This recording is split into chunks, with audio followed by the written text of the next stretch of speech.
También el manto se divide en dos partes. Así es. ¿Cómo se llama la primera parte del manto? Manto externo. Así es. También, ¿cómo se puede llamar? Astenosfera. Astenosfera, sí. ¿Y qué cosa hay en la astenosfera? Hay las corrientes convectivas. Y tú eras, profe, ¿qué es esa vaina de corrientes convectivas? ¿Qué cosa es, tuya, no? A ver, te explico. A esta profundidad, la temperatura llega a los 1900 grados Celsius. No, 1500. Pregunto, ¿con esa temperatura qué pasa con las rocas? ¿Se mantienen sólidas o se derriten? ¿Se derrita? Se derrite. Se derriten. Y forma un material llamado, a ver, ¿quién escuchó este material alguna vez? El nombre. Magnesio. No, Magma. es magma. La gente lo confunde con lava. No, no. El magma es la roca derretida que está al rojo vivo, debajo de la tierra. Cuando un volcán la expulsa, se llama lava. Cuando lo expulsa un volcán se llama lava, porque se empieza a enfriar. Pero cuando se mantiene debajo de la tierra, caliente y fundida, ¿cómo se llama? Magma. Magma. Pero una Ok. persona a simple vista va a poder diferenciar la lava entre el magma. Es que lo que pasa es que cuando sale la lava, tiene el mismo color y aspecto que el magma. Sí, la diferencia que con el pasar de las horas, la lava se empieza a enfriar y se convierte en roca, se vuelve sólido. En cambio, el magma, como sigue caliente debajo de la tierra, se mantiene en estado líquido. Es la diferencia. ¿Está claro, muchachos? Listo. ¿Qué pasa con el magma? Empieza a moverse de esta manera.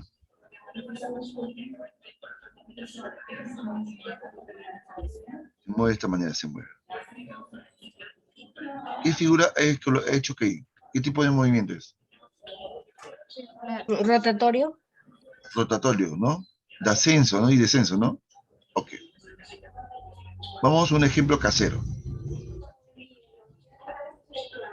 ¿Alguna vez ha pasado en la casa que está preparando avena para el desayuno? Pero ¿qué pasa si cuando están preparando la avena, se olvidan de bajar el fuego y moverla? ¿Qué pasa con la avena?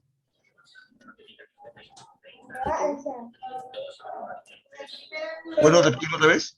No escuché. ¿Quema? Antes que se queme, ¿qué es lo que pasa? Se rebalsa, muy bien. Se rebalsa. Ahora, la pregunta es, ¿por qué se rebalsa? El calor ha hecho que esta masa, este fluido, se caliente. A calentarse, ¿qué hizo? Este fluido sube, asciende. Muy bien. ¿Y qué pasa después? Se rebalsa, cae a los costados. ¿Por qué? Porque la gravedad hace que se derrame hacia abajo. Lo que pasa con el magma es lo siguiente.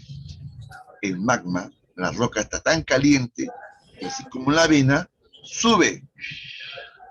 Si quiere salir hacia afuera, quiere rebalsarse hacia el exterior. Pero no puede siempre, no siempre puede. ¿Por qué? Porque al subir, toca con un techo de rocas. ¿Y cómo se llama ese techo de rocas? Corteza. Corteza. Se choca con la corteza. Así es que cuando choca con la corteza, ya no puede salir afuera. ¿Muy bien? Salvo que hay una grieta por ahí, un volcán para salir. Pero si no, no. Choca con la corteza y pierde fuerza, pierde energía, se enfría. Entonces, ese magma vuelve a bajar, baja, vuelve a descender. Pero cuando vuelve a descender, ¿qué pasa? Otra vez se vuelve a calentar. Al volver a calentarse, ¿qué ocurre? Vuelve a subir y a subir. Y otra vez se repite ese proceso cíclico. Ese movimiento cíclico del magma se llama corrientes convectivas, chicas y chicos. ¿Quedó claro, muchachos, la explicación? ¿Sí o no? Sí, profe. A ver, los demás. ¿Quedó claro o no quedó claro?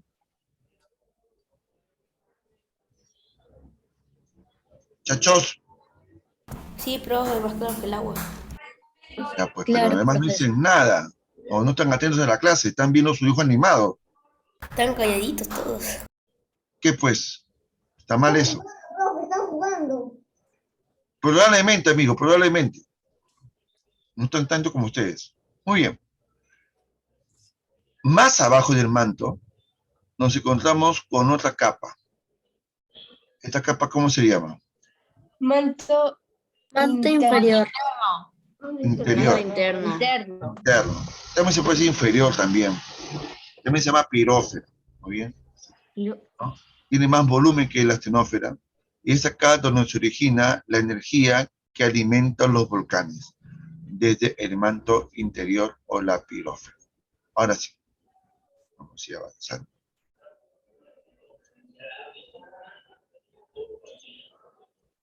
Ajá. Ahí está lo que explicamos un momento. Las corrientes convectivas. El ascenso de descenso de columna de magma. Ahí está. Vamos al núcleo. Ajá. Mira, muchachos. El núcleo.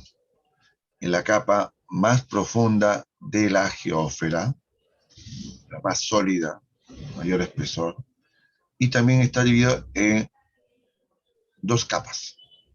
Primero, ¿cómo se llama la primera capa? ¿Se llama? Chacho, ¿cómo se llama la primera capa del núcleo? Núcleo externo. Núcleo externo. Interno. Muy bien. ¿Y en qué estado se encuentra? En estado líquido. Ya. Estado líquido debido a la alta temperatura. Pero ese núcleo está hecho de metal o de roca. De metal. De metal. O sea, el metal está en forma líquida. Y para que el metal estuviera en estado líquido, debe ser un lugar frío o muy, muy caliente. Muy, muy caliente. Claro, llega a 4500 grados Celsius. ¡Rayos, qué calor! A la bestia. Nos hacemos pólvora. Profesor, esa es la temperatura, creo, del tapiz del sol. Casi, claro, casi como en el sol, casi. ¿Bien? Ahora, por esa razón, también en el núcleo externo, los metales derretidos, los líquidos, se mueven igual como en la astenósfera, de forma cíclica. Y ese calor también hace que se mueva la Tierra en su rotación. Y ese que libera también el calor. ¿El calor qué cosa produce, muchachos? Energía magnética. Y entonces también es el que libera el campo magnético de nuestra Tierra. Ahí está. Increíble. Ahora, más profundo está aquí el núcleo. Núcleo interno. El núcleo interno. Claro. ¿Y por qué crees que está en estado sólido y ya no está en estado líquido aquí en los metales? ¿Por qué crees? Debido a la alta presión que soporta. Claro. ¿Qué significa a la alta presión? Es el corazón de la Tierra, muchachos. Recibe la mayor gravedad y soporta el peso de todo el planeta. Y al soportar todo el peso del planeta, obviamente está comprimido y los minerales están solidificados de esa manera. Así es, muchachos. O sea, ahí no hay minerales. ¿No hay qué? ¿Puedes repetir, por favor? O sea, en esa parte del núcleo no hay minerales. Ya que están bien. Claro, sí hay derretidos. minerales, sí hay, pero están todos como muy comprimidos. Comprimidos. O Claro, sea, están todos juntos. todos juntos, comprimidos. Ojo, minerales metálicos, por ejemplo, minerales metálicos. Principalmente el hierro. Hierro, plomo, níquel, metales más pesados. Muy bien. Profesor, una pregunta. Diga, ¿Hay algún material que sea que tenga la suficiente dureza como para soportar la lava o el magma que hay en el planeta Tierra? ya, si tú lo piensas como que a un material como para construir algo y viajar hasta el centro de la Tierra. Sí, algo que resista a ese magma, a esa lava que hay ahí. No hay. No. Las presiones y el calor hacen imposible que cualquier material pueda si es tripulado, con el metal que sea, no soporta. Primero que el mismo calor De hecho, con derretiría, metal, el mismo calor derretiría los metales. Resultado, primero. Quemaría todo. Profesor, una pregunta. ¿Qué pasa si el agua de, pues, del, afuera del planeta Tierra, es decir, de los océanos, digamos, en algún momento, digamos digamos que, por ejemplo, hubo un temblor y que fue lo suficiente y que dejó una falla, o mejor Grieta. dicho, como una grieta, donde por ahí pasó el agua? ¿Qué pasaría si esa agua llegó hasta alguna parte de la Tierra donde haya magma? Me has hecho recordar, me has hecho recordar la pelea entre Goku y Freezer. Cuando también en el planeta ese Namekusein pasa algo así, ¿no? La Tierra se abre, el agua del océano se va cayendo, ingresando dentro de estas grandes fracturas de ese planeta, ¿no? Bueno, en primer lugar, nunca ha pasado, ni siquiera con los mayores cataclismos que ha habido en la corteza terrestre, que hubieran grietas tan profundas como para que el agua llegara a lugares como el manto, por ejemplo. Menos el nunca ha Entonces, pasado. profesor, Pero digamos en el que, caso, por ejemplo, en el caso hipotético que pasara, que sería catastrófico y significaría el fin de la Tierra también, se significa el fin de la Tierra, en el caso hipotético es cuando tú echas agua a una olla caliente. ¿Qué pasa cuando echas agua a una olla Se caliente? pone a salir mucho humo, demasiado. Claro, se evapora, ¿no? Sale humo. Pasaría algo como eso, ¿no? pero profesor, me refiero, digamos, como otro ejemplo, digamos que el humano hizo de que haya como un hueco que llegue hasta el magma, por lo menos, pero sin tocar, es decir, que el humano no llegó a la parte del magma, sino que había como un hueco donde ahí podía pasar el agua al magma. Se ¿Ahí qué evapora, pasaría? se ¿Hubiera evapora. menos magma? Cuando, no pasa nada con el magma, no afecta nada. Cuando hicieron el pozo de Kola, que llegó hasta un poco más de 12 kilómetros de profundidad, este pozo de Kola, a la parte más profunda, o sea, hace calor. Y entonces hicieron una serie de experimentos, enviando una serie de objetos. Entre ellos también fue introducido agua. Y el agua en esas profundidades hierve. El agua se calienta, pero no pasa nada con el magma. Se podría No decir pasa que nada. el agua se evapora nomás. Exactamente. Ah, ya, yo pensaba, no sé, tal vez lo Que se podría volvería solidificar el algo magma. sólido o tal vez Claro. eliminaría ese magma. No, nada, es el magma está a más de 1900 grados Celsius. O sea, el agua al ambiente no le haría nada. No le hace Profe, nada. también perderíamos grandes cantidades de agua. Sí, pues, sí. Sí. Muy bien, gracias por las preguntas, muy bien, interesantes. Las preguntas curiosas que me has hecho. Interesante. Hola, ¿qué son las discontinuidades? Las discontinuidades, amigas, amigos, vienen a ser los límites o las fronteras que hay entre las capas de la geósfera. Por ejemplo, tenemos aquí primero las discontinuidades principales, las que dividen las capas más importantes. Morovici y Gutenberg. Y aquí está, vamos a señalarlo. ¿Dónde está? Acá está Morovici. ¿Ubicaron? Aquí está. ¿Está entre qué capa, chicos? Profesor, Entre el manto superior y la corteza. No, y el no, manto. entre el manto y ¿quién más?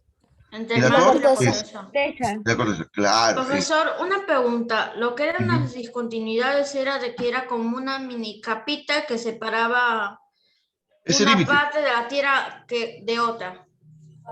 No, es el límite, es el límite. Es como, por ejemplo, un móvil, por ejemplo, ¿no? Él es el límite entre la pantalla y la carcasa. Eso es una discontinuidad. El límite. Donde comienza una capa y comienza la otra. Ahí, esa es una discontinuidad. Eso viene a ser. Y profesor, ¿por qué las discontinuidades tienen nombres como apellidos de personas o nombres de personas más? Muy buena pregunta. Porque los primeros geólogos allá de la década del 40, 50, 60 para adelante, cuando empezaron a aplicar métodos de las ondas sísmicas, o sea, ponían un sismógrafo intencionalmente hacían explotar un explosivo, una carga de dinamita. En la carga de dinamita envía ondas sísmicas hacia todas las direcciones hacia abajo, y entonces el sismógrafo empieza a detectar su velocidad. Y justamente donde la velocidad de las ondas sísmicas cambian bruscamente, entonces hay una discontinuidad, porque comienza una capa y termina la otra. Entonces los geólogos que descubrieron estas discontinuidades, se le tomó su apellido de ellos, por ser sus descubridores. O sea, tiene el nombre de sus propios descubridores, así es. Por ejemplo, había sido un geólogo, el primero en encontrar una discontinuidad sería pues, ese geólogo de apellido Quispe. Entonces, la discontinuidad de Quispe, no, pues, no había, pues. Había estos señores que fueron los primeros. Ya nos ganaron el nombre ya. Ahí está. Mira, Gutenberg. La discontinuidad de Gutenberg está entre qué capas, chicos. ¿Es el límite de quién? Entre el manto y el núcleo. Entre manto y qué más. Y el núcleo. Entre manto y Manto y núcleo. Así nomás. Ok. Ahora, hay también discontinuidades de segundo orden o secundarias. Por ejemplo, Conrad. ¿Dónde está Conrad? Acá está Conrad, mira. ¿Y está entre quién? continental y oceánica. Y también, ¿cómo se puede llamar? ¿Con qué nombre? ¿Cómo se puede llamar a la corteza continental? Cial. Cial. ¿Y cómo se puede llamar al cima? A la oceánica, ¿no? Cima. Así es. Ahí está. Muy bien, ahí está. Es lo mismo. No, es lo mismo. Conrad está entre el cima o entre la corteza continental y oceánica. Otra más. Repeti. Mira, ¿dónde está Repeti? Acá está Repeti, mira. ¿Dónde está Repeti?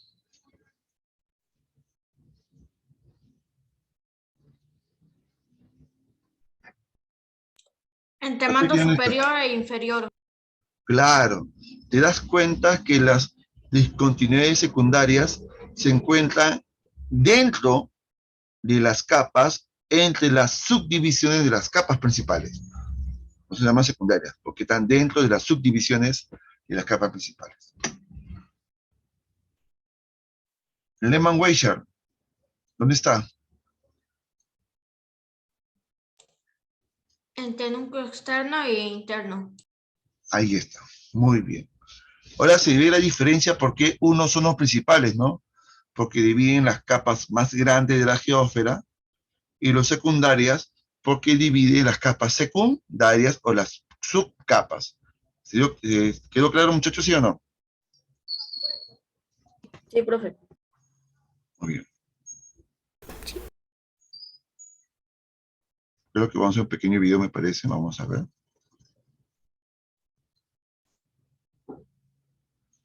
Sí, vamos a hacer un pequeño video. Atención todos.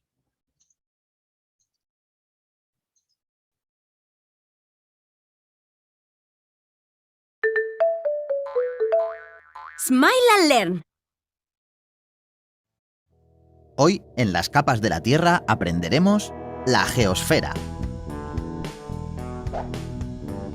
La geosfera es la capa interna de la Tierra y abarca desde la superficie hasta el centro del planeta. Esta capa nos proporciona un terreno sólido sobre el que poder vivir.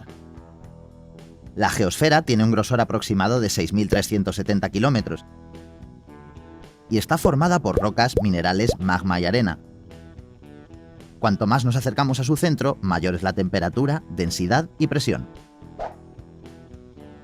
La geosfera está formada por 3 capas concéntricas en movimiento constante: la corteza, el manto y el núcleo.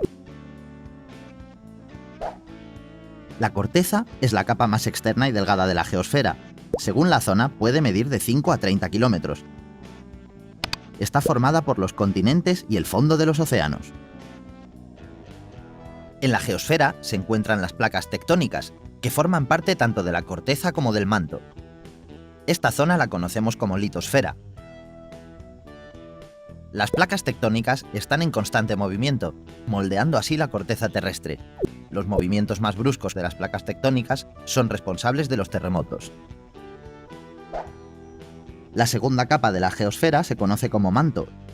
y es casi el 82% del volumen de la Tierra, alcanzando los 2.900 kilómetros de profundidad.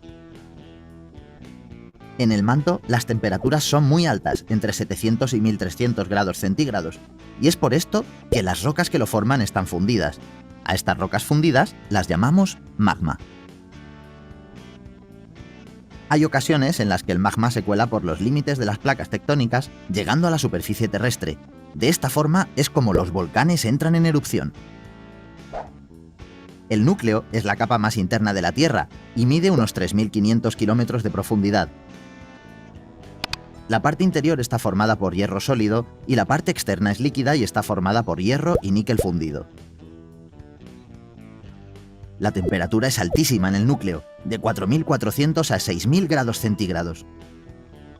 La diferencia de presión y de temperatura del núcleo externo forma movimientos en el metal fundido, provocando corrientes eléctricas que crean campos magnéticos. ¿Sabías que gracias a estos campos magnéticos podemos usar utensilios como la brújula? Y estas han sido las capas de la geosfera.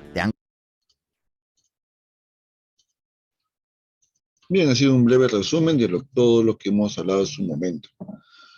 Quiero terminar la clase explicando una hipótesis llamada la teoría de la deriva continental. Como ven aquí en la imagen, habla de que en el pasado, hace más de 280 millones de años, existía un solo continente en la Tierra llamado Pangea.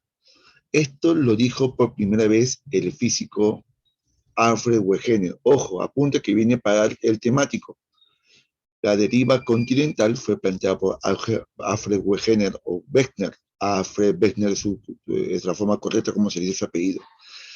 Alfred Wegener nos dijo de que los continentes en algún momento se fueron separando hasta dar origen a los continentes o a la forma actual de los continentes. Muy bien. Entonces, esto habla de la Pangea. Muy bien. Y que hay distintas pruebas que lo puede confirmar. Se han encontrado restos fósiles de animales, de plantas, que estaban en América y también se encuentran en África y en Asia, que tienen la misma antigüedad y que son de la misma especie. Para que coincidan estos restos fósiles en antigüedad y todas sus demás características, significa que alguna vez todos vivieron en el mismo territorio, en el mismo espacio, es decir, cuando todo estaba unido. También hay pruebas paleoclimáticas, pruebas geológicas, etc. Y hipotéticamente hablando, dentro de cientos de millones de años, como los continentes aún se siguen moviendo, probablemente se vuelvan a juntar en el futuro. Como verás aquí en unos varios cientos de millones de años, América estará pegada a los vocales de la Antártida. Así es. ¿Quién está hablando? Ahí está. Vamos a ver entonces un breve vídeo de la historia y de Wegener, del desarrollo la teoría de la deriva continental. Atención todos.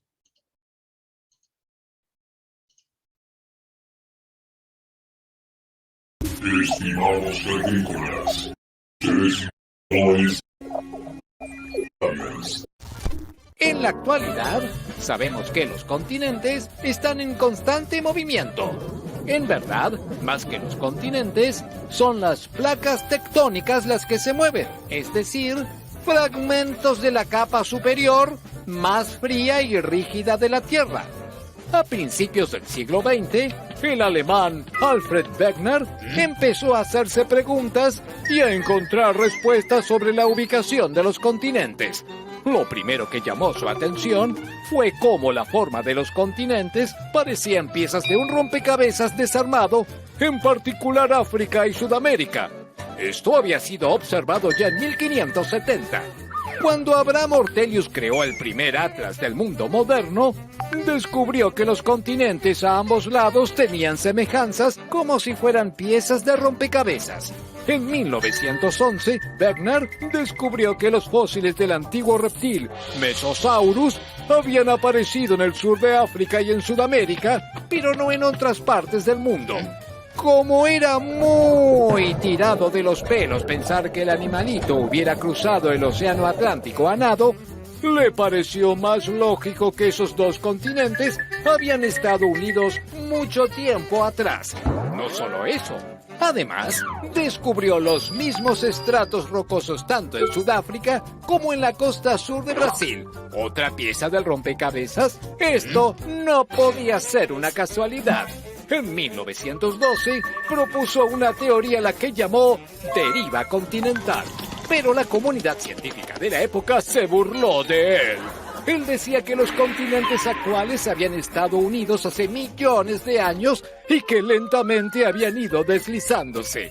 Los otros científicos preferían imaginar la existencia de un larguísimo puente que uniera África con América y que ahora estaba oculto bajo el nivel del mar. Esa idea les parecía más sensata que las evidencias que había encontrado Beckner. Pero el bueno de Alfred no se quedó quieto y siguió investigando. Y encontró que en el archipiélago Svalbard, ubicado en el océano glacial ártico, había fósiles de cícadas y helechos, es decir, unas bonitas plantas tropicales en pleno casco polar. La presencia de estos fósiles en esa zona le sugería a Beckner que el archipiélago tuvo en un pasado lejano un clima tropical. También descubrió que los montes Apalaches de la costa este de Estados Unidos estaban relacionados geológicamente con las formaciones caledónicas de Escocia. La cosa iba tomando forma. Todo eso lo llevó a plantear la existencia hace millones de años de un supercontinente. Un inmenso espacio de tierra en el que estaban unidos los territorios actuales. Lo bautizó Pangea, del griego pan, todo, y gea, tierra, es decir, toda la tierra. Pero el gran problema que tenía su teoría era que carecía de un mecanismo geológico que explicara por qué los continentes se movían. Alfred desconocía la existencia de las placas tectónicas. Lamentablemente, Beckner murió antes de que su teoría pudiera comprobarse científicamente. En la década de 1950, la geóloga Mary Thorpe jugó un papel determinante en esta historia. Basándose en las mediciones del fondo del océano Atlántico realizadas con un sonar, creó el primer mapa del lecho oceánico. En este mapa se podía apreciar la cordillera más larga del mundo, pero además en medio, un gran surco central, una fosa, una especie de corte en la tierra. Mary Thorpe estaba maravillada con su descubrimiento, pero fue maltratada por sus compañeros y colegas que decían que su teoría sonaba demasiado parecida a la locura de la deriva continental que había planteado Beckner. Ella, como el pobre Alfred, tampoco se dio por vencida. Años después, Mary junto con su escéptico colega Bruce Hessen descubrieron que el mapa de epicentros de terremotos en el océano coincidía perfectamente con la fosa. Ese surco era la división entre dos placas tectónicas. Mary Thorpe siempre había tenido razón y también Beckner. Hoy, Alfred Beckner y Mary Thorpe, estén donde estén, se animan a hacerles pito catalán a sus detractores. Muy bien, entonces esta fue la breve historia de la deriva. ¿Y de ahí la cordillera de los continental. Andes? La cordillera de los Andes se formó por el choque de placas tectónicas, por ejemplo, y casi todas las Por cordilleras. ahí. Mira, muchachos, vamos a trabajar la dirigida rápidamente en los 3 minutos que nos quedan. Vamos a ver aquí. Vamos a ver. ¿Qué página, profe? Ahí está. Está en la página 66. Página 66. ¿Todos? Si no tienes tu libro en la mano, apunta en un papel las claves.